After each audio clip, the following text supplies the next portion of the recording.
No one's ever taken an electric motorcycle motor and put it in a car before. This thing will do 80, no problem, all day long. But do you really want to do 80 in this?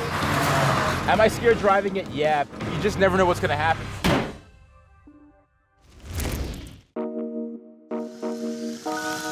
My name is Rich, and I run a YouTube channel called Rich Rebuilds, and this is my 1930s Ratrod Ford Model A.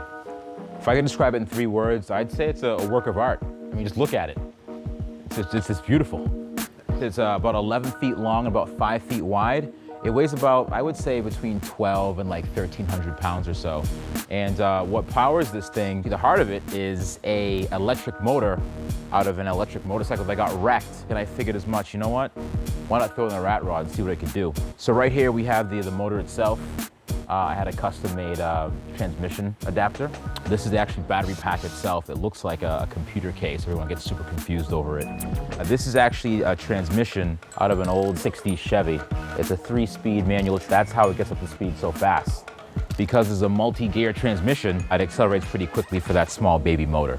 These seats are actually the 3rd row seats from an old Dodge Caravan minivan. I have the gauge cluster from the motorcycle, and right here, I have the turn signals, I have the high beams, speedometer. So everything that I could, all the electronics were grafted from the bike, and it went onto the rat rod. It took about 6 weeks to build from start to finish. Woo! That's why we have the shield. Figuring out how to mate the electric motor to the transmission, that was one challenging part. And the second challenging part was figuring out the accelerator pedal. On a motorcycle, there's actually a twist throttle, so I had to figure out how to mount it up front and turn that twist pedal into the stepping motion that you're normally used to in a car. I actually attached a manual cable, so whenever I step on the foot pedal, it turns it that way. The first test ride was interesting because there were a lot of naysayers saying that the small electric motor wouldn't be able to actually move the car. I was like, is it gonna go anywhere? Can it even accelerate? And it sure did.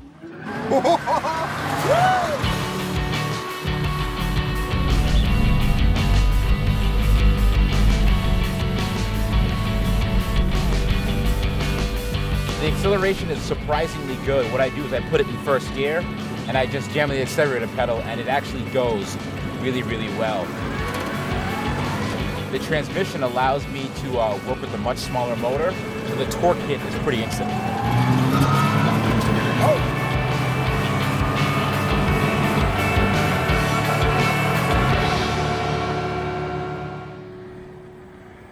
Am I scared driving it? Yeah, you just never know what's gonna happen. Is something gonna fall off? Is it gonna blow up? I really have no idea. Ah, see, there you go, the grind right there. So you can see why you could do 80, but do you really want to do 80 in this? My favorite thing about this is definitely the look that you get from people that expect a big honking engine to be in the front. It looks like it's not supposed to move at all. There's like nothing up front. It just looks like a bunch of computer equipment slapped together. Why the electric hot rod? I wanted to do it. It just had to get done at some point. I feel like it really captures the spirit of hot rodding.